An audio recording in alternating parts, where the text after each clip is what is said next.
Welcome to the Fade 5 College Edition here on YouTube. Ben Wittenstein with you. Next to me is the wonderful, the beautiful, the manly Nate Jacobson. Nate, how you doing? Thank you, and I appreciate that introduction. Excited for college football week 12. Maybe not a lot of marquee games, but with the new 12-team playoff, definitely potential for a lot of drama in case there's some teams that maybe slip up a little bit, and it's always fun to try to figure out how many teams, two-loss teams from the SEC, are going to get the nod. Because right now it could be a lot that may end up making the playoff with like 4 or 5 if the chalk kind of holds up the last 3 weeks. And we'll have a big game that'll kind of decide exactly the landscape of the playoff with Tennessee, Georgia, which we'll have bets on later in the show. And then I have something right off the top that I want to get your thoughts on.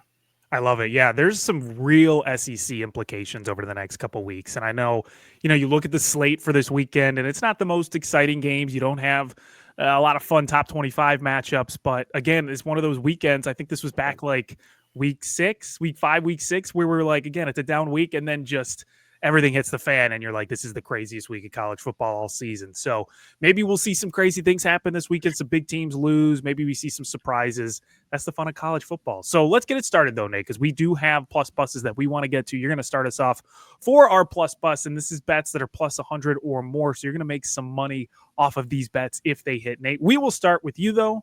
What are you liking? Yeah, so last week I went with Utah in this section against BYU, and I'm going to continue to bet against BYU. So even though BYU did win last week, they did cover. And my favorite bet this week is Kansas plus the points. But now because Kansas is plus 2.5 in real time on a Thursday afternoon, let's just take out the spread and go with the money line. So I think it's pretty fitting that this game sees a 9-0 team less than a field goal favorite against a 3-6 team, especially at home. But that just kind of sums up the Big 12 this year, where there really isn't a dominant team, and the gap between the best and worst teams isn't that large compared to some of the other major conferences. So, yeah, as I mentioned, bet against BYU last week. They got very fortunate. I don't know if you stayed up to watch the game, but there was a defensive holding call that was probably defensive holding on fourth down that extended the drive. BYU's quarterback Jake Retzlaff makes some nice plays down the stretch and on that drive and sets up a 44-yard field goal. But BYU's just all season has been super lucky, super fortunate. Every kind of bounce has gone their way. They have 4 wins by 1 score or less. And on the other side, Kansas comes in as one of the more unlucky teams in college football, but they are starting to play better, and the results are starting to come for the Jayhawks. So I bet Kansas last week +3 against Iowa State, and they ended up covering easily. They were up at 25 at one point and ended up winning by 9 points. And I really like the way Kansas is playing right now with Jalen Daniels at quarterback, Devin Neal at running back. If you look at their losses this season, 5 of them were by 6 points or less. So I think the point spread kind of indicates these teams are basically equal, and maybe Kansas is even a better team than BYU going in the year.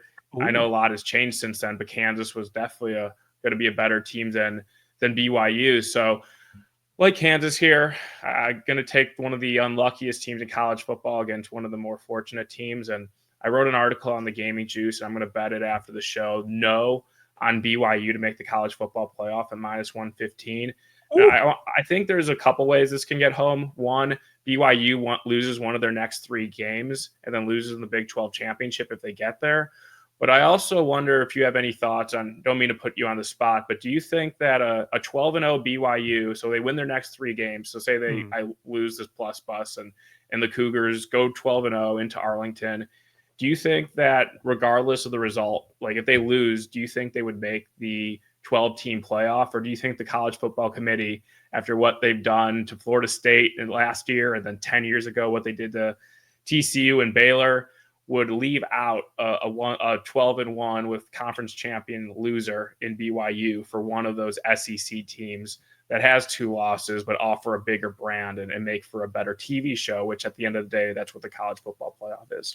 I mean, it's going to be that, right? They're going to shuffle them away. I mean, I think we've seen in years past, for the most part, that the committee, as independent minded as they may be, they're going to be going with the ruling where you're going to see the most eyeballs, you're going to see the most people view, especially now that they're expanding it and trying to get more eyeballs, try to extend the postseason. I think they're going to be making moves where they're like, listen, if you don't do the absolute best, and we've seen different goalposts move for different teams. I can say this is on the Indiana side where people are already starting to lay the groundwork talking about, oh, Indiana's schedule is not too hard. I mean, they shouldn't be viewed as a top 5 team in the college football playoff ruling just because they have a soft schedule. And so I think we're going to see starting in the next couple of weeks where people talk about these smaller non-brand name teams where they have to be perfect, and it's unfair, and that's the way college football is. But in the way that if you're talking about BYU, they win this game, they win out, but they lose in the conference championship, I wouldn't be shocked at all if the committee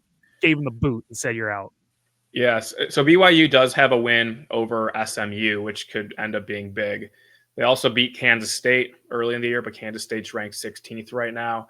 So there is like definitely a chance that they would have a good enough resume, even with a loss in the Big 12 title game at 12-0 in the regular season. But like, could you imagine them keeping out a 10-2 Georgia for a 12-1 BYU, just in terms of team rating and what they want, which is more viewers. Yeah, they want more viewers. And we saw last year Florida State got bounced because Jordan Travis got hurt. I would not be shocked if BYU, they're only like basically what I'm saying is the Big 12, there's a real good chance their only way to make the college football playoff is winning the conference championship. And I think BYU is the only exception where they like could get an at-large, but like I feel like they, just to be safe, they're going to need to. So like even if they lose this game on Saturday against Kansas, they still are going to have a chance to make the playoff. But one of the other reasons I like the no playoff bet is I would project them as an underdog in that game, whether it's against Colorado or Kansas State or maybe even Iowa State if they somehow get back on track. So yeah, those are my thoughts. There's a couple bets there. Make sure to read my thoughts on thegamingjuice.com. That article is live on the website right now. There you go. Yeah, go to the Gaming Juice. We got a lot of free content for people. You can see it on 2 different things, on the ticker and on the lower third. So definitely go to the Gaming Juice. It's all free. We write some good stuff. But Nate, and I'm sure we'll come back to the college football playoff story a little bit this week, and then for sure in the next couple weeks too. But I'm going to return to a team that I've gone to a lot on this show, and luckily I think I've been kind of lucky when I picked them, and it's the Syracuse Orange. I like them to win this weekend. They travel cross country all the way over to Cal. Now, I know a lot of people talk about how the cross-country travel is tough when a lot of the East Coast teams go west. It can be tough on the body clock and everything like that. This is a 2:00 game. It's a noon game local time in California, which makes it, I believe, a 3:00 game Syracuse time, so it's not terribly awful in terms of time-wise. Also, Syracuse has traveled a bunch. They were not home in any game in October. They've already played, I think, 3 or 4 road games in the past month and a half, so they are used to the travel. I don't think the travel is going to be as bad as it is for some of these teams. And I have a whole list of reasons why I like Syracuse coming up because I really like a bet in this game. But I think at +9, and you can get them at +275 on the money line against a Cal team who I still don't believe in. I know defensively they're okay. I just don't trust them against a Syracuse team that really can pop off offensively whenever they want. They're coming off kind of a tough game off a loss to Boston College. So I think they're going to be ripe and ready for a win here going on the road. Seemingly the numbers don't believe in him. The market doesn't believe in him, but that's kind of the type of game that Kyle McCord, you might see like a 4 touchdown type of game from McCord, 300 plus yards. So I'll take Syracuse on the money line at +275. It's a little too much enticing for me to ignore. And honestly, Nate, in terms of the look for the schedule this weekend, it was, to me, in terms of the best case scenario for a team that is a big underdog to win, Syracuse really fitting that bill. So I was against Syracuse last week. That worked out. In terms of my win total, I really do need them to lose. So I hope you don't win, actually. So Syracuse, I have under 7.5. I believe right now they are 6-3. They play at Cal, 6-3, and then they play UConn next week. I'm not counting on UConn football to beat them.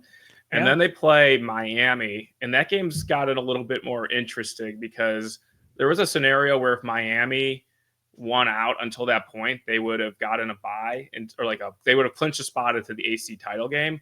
But now, because they lost to Georgia Tech last week, they're going to probably have to win that Syracuse game to make the ACC title game. So I'm actually glad Miami lost that game, so they'll be fully motivated to beat Syracuse. And then Cal takes care of business this week, hopefully clinch the Syracuse under 7.5 on Thanksgiving weekend. Yep. I will be fully transparent and say out of all the money line bets that I've given on this show, this is the one I'm least enthusiastic about, but I still like the chances. If you're looking at all the underdogs across the board, I know the Kansas one I think is a really good bet, but I do think Syracuse, if you're looking for a long underdog plus 250 odds or better, like this is to me has a pretty good chance of winning out of all those kind of bets. All right, Nate, let's get into it. Fade 5, we got our top 5 picks of the weekend, and I believe you're first up. Let's go to number 5. Number 5. Yeah, let's go to Friday night. Big Ten between UCLA and Washington. I'm going to take Washington -4. Look, at UCLA deserves a lot of credit for turning around their season. They start off 1-5. They have a new coaching staff. Their schedule included trips to Hawaii, LSU, and Penn State in that early stretch. Plus, they had home games against Indiana and Oregon. So just absolutely brutal. But last few weeks, they beat Rutgers at Rutgers, beat Nebraska at Nebraska, and then last week a very impressive win against Iowa. But I really think the mark has caught up to UCLA at this point and is 2 down on Washington. Washington's 5-5, but if you kind of look closer at the losses, they lost 4 games outside the Pacific time zone, and they were really far trips. So September 27th, they traveled to Rutgers, Iowa, Indiana, and Penn State. So it's kind of been brutal first year for Washington. They're sitting at 5-5. They close the season at Oregon. So they really need to get this win if they want to go bowling in Jed Fish's first year. So I know that they're laying points here, but the combination of Washington maybe being a little bit better in the Pacific time zone, plus a cold night in Seattle, weather expected in the 40s, that could be tough for a team from Southern California. I think it's kind of 2 teams that are trending in maybe opposite directions, but there's been an overcorrection in the betting market because of that. So I'll take UCLA here. -4 against Washington. This got bet up recently from 3.5 to 4. I was hoping for a -3, but it certainly looks like it will not get there before kickoff on Friday night. So fine laying the floor 4 with the Huskies, and they're going to clinch bowl eligibility, even though last year they were in the national title game. So a little bit of a drop off, but that's what happens when Kalen DeBoer leaves and you lose all the players to the NFL and all the transfers out with the new coach. So no shame for Washington. That was a tough first year for them in the Big Ten, and hopefully they get the win Friday night at home. Yeah, I think betting Washington at home against a UCLA team that's seen some success, but I think you mentioned, like, I don't know if I still buy them as a team that can cover this on the road in a very tough environment. I know they get a full week because they played Friday last week, but still, I like the Huskies here. I like how Washington has played lately. They had a really tough stretch of schedule in October, and I think this is kind of the top where they're like, all right, we're out of the woods. We see some daylight. We're back at home against a team that has looked good lately, but still probably overall is being overvalued. So Huskies to me seems like the right move. Yep. Let's go to number 4. Number 4. And Nate and I both have bets in this game, so I'll start out going back to the great Midwest after going out west. Let's go to the MSU-Illinois game, Nate. I'm going to go under 47.5.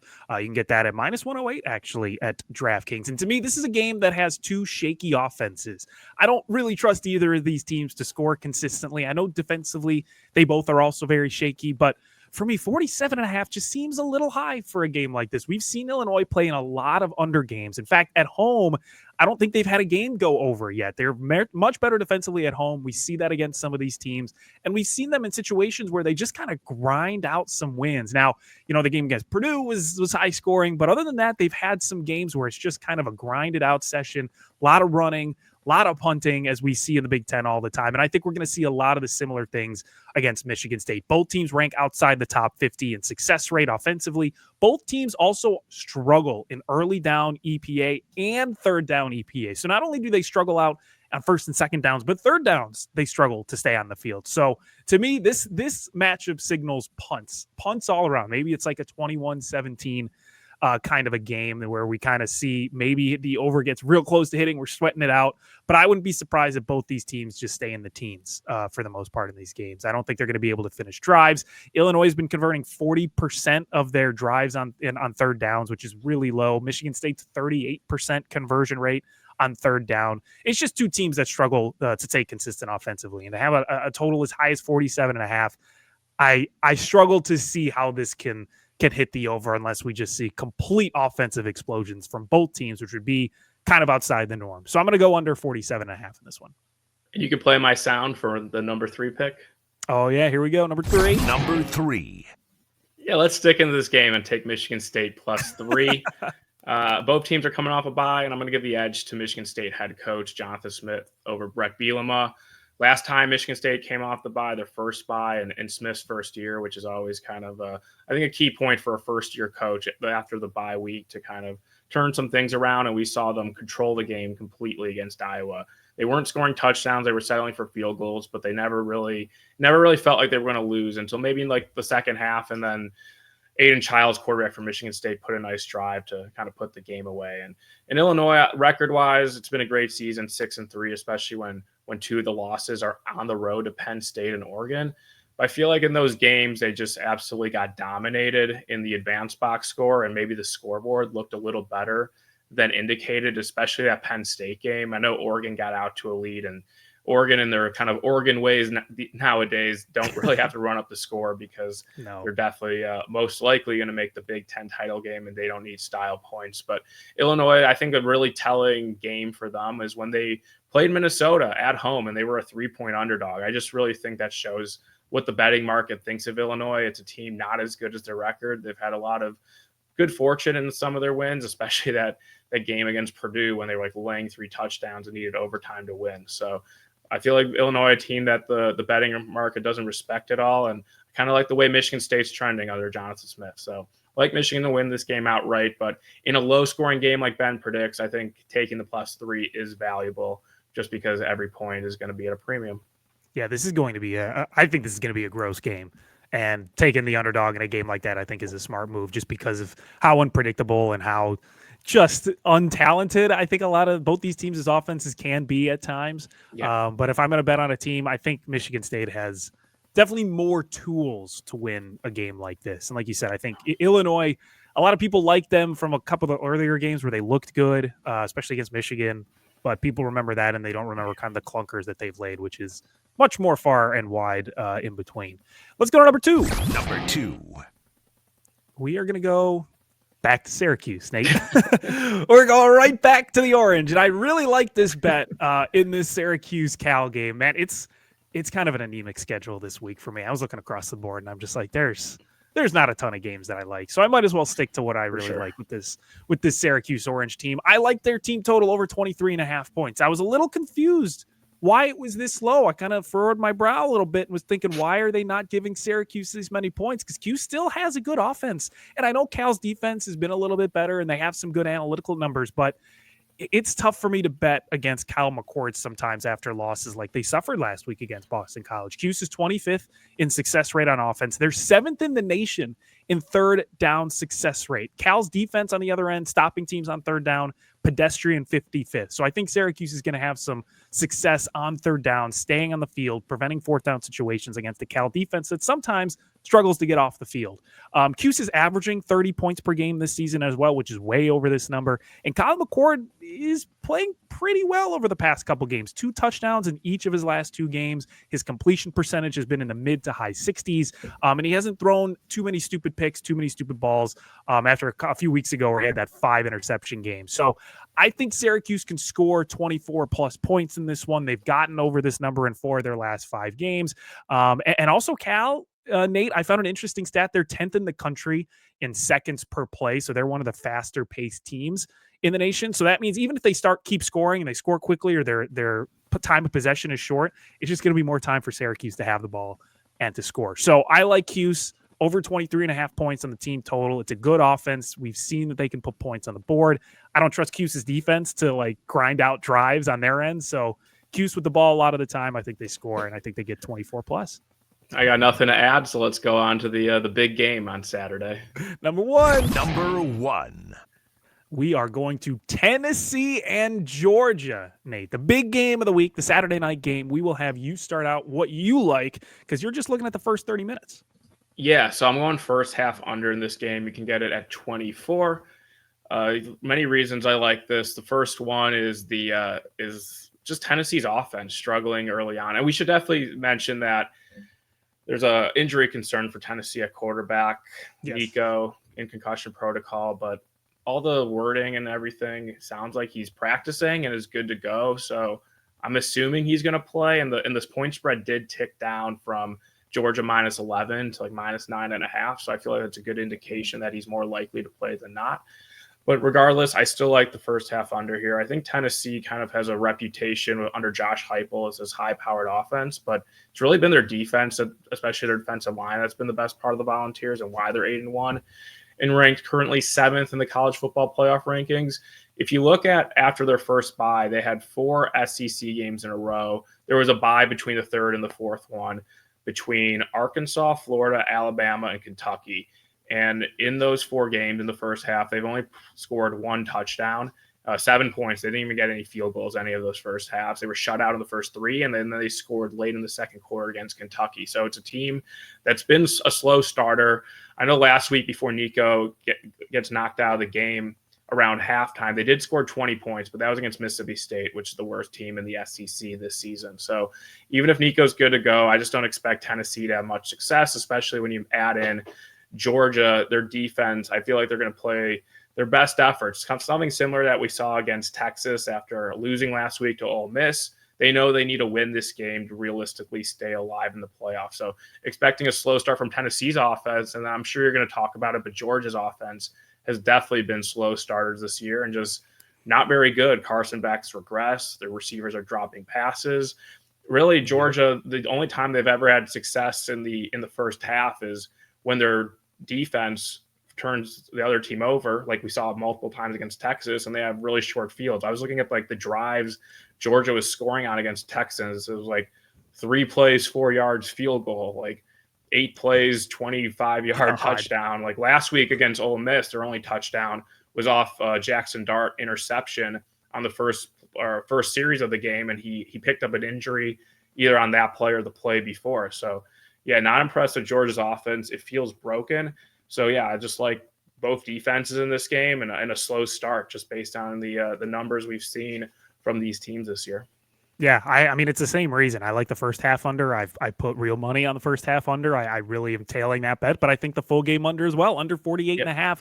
It just seems like the move because we talked about it. To me, it's sort of similar to the handicap I had for Michigan State, Illinois, where it's just like I don't trust either of these offenses. And you made sense. Georgia's dropping passes. Carson Beck doesn't look good, and Nico, who knows how healthy he's going to be if he even plays. But even if he does play, that Tennessee offense has struggled at times. They're averaging 28.3 points per game over their last 3 games, which is not great for them, especially because we're used to them scoring, 40-plus games in the past. I think I wrote on the Gaming Juice, this isn't your slightly older brother's Tennessee offense, and yep. I think that's very true this season, and they're going to struggle. Georgia's defense is very good. Also, if we're talking about Tennessee's defense, they do an amazing job at staying on the field on 3rd and 4th down situations. They're first in the country in defensive 3rd and 4th down EPA. So Georgia, even if they think about going for it on 4th down, they may not even be in a position to go for it on 4th down because Tennessee's defense is going to stop them on 3rd down. So I think we see a lot of scenarios where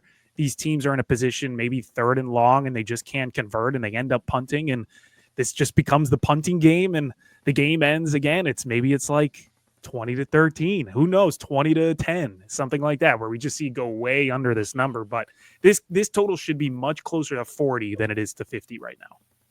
Yeah, I think this could be an old school Georgia game where they just don't put their quarterback in any danger to make a mistake and try to establish a run game or at least like a short passing game, and they don't move too far. But there's a reason why they're favored by 10. I really think this Tennessee is a little bit overranked, but just because their wins, I just haven't been really impressed with them, and they haven't been really challenged. I know they beat Alabama, but I just felt like watching that game, I never was like really impressed that they were like clearly the better team, and it seemed like Jalen Milroe wasn't right in that game health-wise.